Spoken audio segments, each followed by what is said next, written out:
Dear Becky, if you are currently reading this, it indicates that you are at your mother's place and have come to realize that we no longer have our own residence. Enclosed within this envelope is the key to the Green Street Vault, where your clothes and personal belongings are stored. I have paid for a month's rent for this storage facility. I apologize for not having had enough time to pack everything neatly, resulting in the use of 12 trash bags. However, I did my best to handle fragile items with care despite the circumstances. I would like to express my gratitude for leaving me a letter on the mantel. It was quite a surprise to find you and Brad engaging in intimate activities in our bed when you both went on a 2-week cruise using the tickets I had brought home. The satisfaction on Brad's face was evident as he took pleasure in your pleas for him not to stop. I am unsure which performance of mine was more impactful, the sorrowful expression I wore upon seeing you, or the moment I threw flowers and tickets at you, urging you to embark on a cruise with your lover since it was clear that you no longer desired me. Brad's eyes lit up upon hearing about the cruise, and he wore a triumphant grin, believing he had emerged victorious. Alternatively, my most notable performance may have been the 3 weeks during which I had to feign humiliation because this despicable individual spread rumors around the office about how he had taken you from me due to my supposed inadequacy. Even the office manager approached my desk to mock me. I kindly request that you convey my appreciation to Brad for the email he left at work, informing everyone about the 2-week cruise he was embarking on at my expense, with you as his companion. Furthermore, I would like to express my gratitude to both of you for arranging a business trip for me, which conveniently allowed you two to spend 4 days together. I am relieved that you admitted to being seduced by him at your work Christmas party. Although he has flirted with you at previous company events, I had not witnessed the two of you sneaking away until that particular incident. It was at the Christmas party that I witnessed you engaging in sexual activities for the first time and managed to capture a photograph with my phone. I am genuinely happy for you, especially considering his wife's claim that he lacks knowledge in the realms of foreplay and lovemaking. Yes, his wife and I are now involved romantically. I visited their residence and presented her with a photograph of you approximately 2 weeks after an undisclosed Christmas gathering.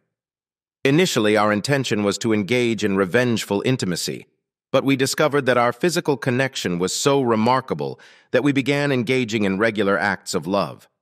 As we continued to meet and converse, our affection for one another grew stronger. It was during this time that we devised a plan for a cruise and the ultimate act of retribution. We began recording all of your conversations, allowing us to be aware of your joint plans. My legal representative found great pleasure in listening to these discussions. When you and Brad deliberated on where to send me next, Tina and I were concerned that you would not fall for the majority of our scheme. The most challenging aspect was persuading you to sell the house initially. I had anticipated that you would purchase a larger residence in a more desirable location, and indeed you did. Next, I abruptly entered the room with the documents you were supposed to sign immediately after witnessing Brad's departure. I knew that you would emanate the scent of intimacy and desire for me to vacate the premises. Once again, you did not disappoint. You appeared quite frightened when I burst in, until I explained that I required your signature on the paperwork for the genuine excursion. Without even glancing at the documents, you signed them. I even heard a sigh of relief escape you as I hastily exited the room. You signed the power of attorney without inspecting it. Lastly, I confronted you as well. I was incredibly nervous as I entered the bedroom and discovered you in our bed.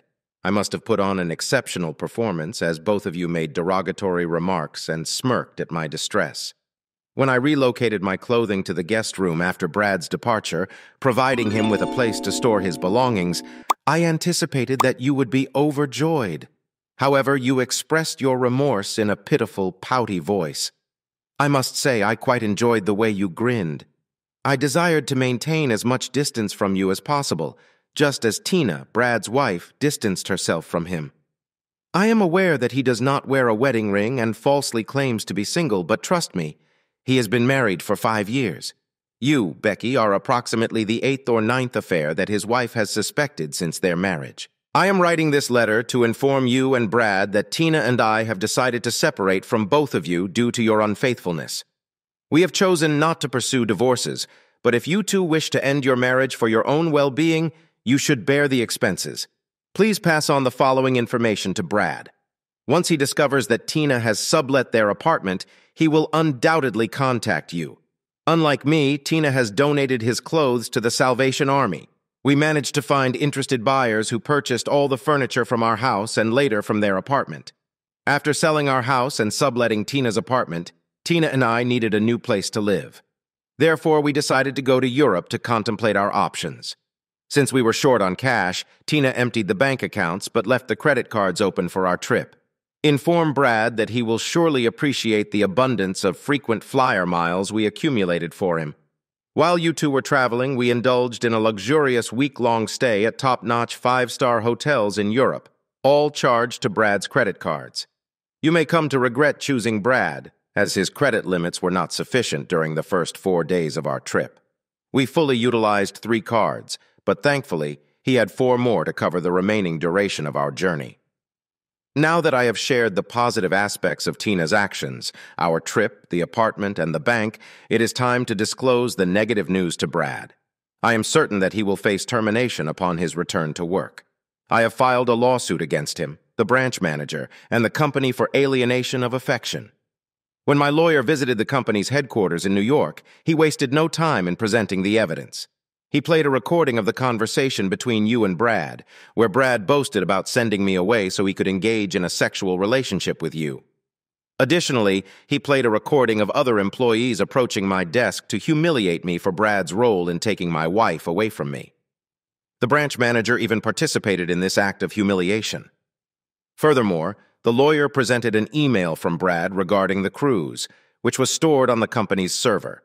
After witnessing and hearing all the evidence, the company's lawyers agreed to our reasonable request for financial compensation and layoffs on the condition that I signed a confidentiality agreement.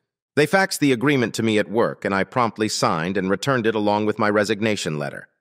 My lawyer was given 2 checks, one for his fee and one for me, which included my cash pension settlement and unused holidays. I had retired before you and that person came on board the ship. Tina also sold one of their cars and her sailboat. Please inform Brad that he should be cautious about what he signs before hastily leaving. Similar to you, he granted Tina his power of attorney. She had planned to sell the car you arrived home with, but decided against it due to the remaining payments not being worth much. Now, regarding you, my beloved wife, who took great pleasure in cheating on me and calling me weak while you and Brad laughed, Tina and I have devised a plan to return all the humiliation you both have inflicted upon me twofold. I hope your mother will allow you and Brad to stay at her house. When I handed her the letter, I explained that you were on a cruise with your lover and that I was leaving you because I couldn't bear the humiliation of the 2 of you openly engaging in sexual activities in our home. I provided her with a copy of your humiliating letter. She appeared quite upset by your promiscuous behavior. That's what she told me. I simply referred to you as a good wife who chose to become another man's mistress. Your mother believed that this accurately described your actions. In any case, you had signed the power of attorney earlier. Please refer to the beginning of the letter if you have forgotten. Consequently, I sold the furniture. When you boarded the ship, I moved my clothes and belongings to Tina's hotel room. When Brad sent me to Florida for those 4 days, I took a couple of sick days, flew out of the country, and opened a bank account in the Cayman Islands.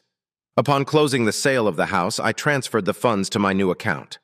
As I mentioned, my wife was not present during the sale's closing as she was searching for a new place to live, and I would be leaving soon. Therefore, they were more than willing to assist. I also sold both of our cars because I have no need for them. I closed all but one of my credit card accounts under my name. I hope you refrained from using the cards while on your travels, as that could have been quite awkward.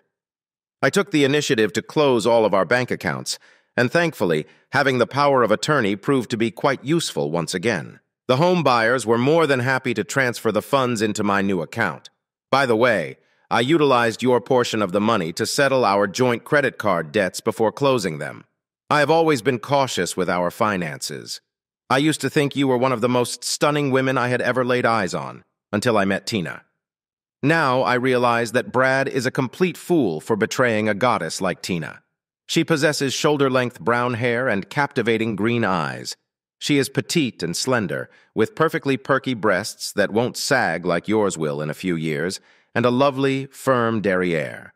She is 4 years younger than me, so I will have a youthful mistress while Brad ends up with your much older self. During our time in Europe, men would gaze at us with envy as she held my hand while we strolled. All eyes were on us as we danced the night away, and even the stars bore witness to our passionate lovemaking each night. Tina and I have yet to decide where we will reside with our combined wealth. We no longer necessarily need to work, so we will likely embark on a journey to find the perfect place to retire. I recall you mentioning that you enjoyed your part-time job because you found sitting at home to be dull. Well, now you can fully experience the benefits of working full-time. Perhaps you and Brad can start searching for employment together. Wishing you all the best, your ex-husband who once loved you dearly. Feel free to subscribe to our channel to ensure your second chef remains faithful. And go ahead and listen to the next story, as this one pales in comparison. However, if you are under 18, I strongly advise against listening to the following tale.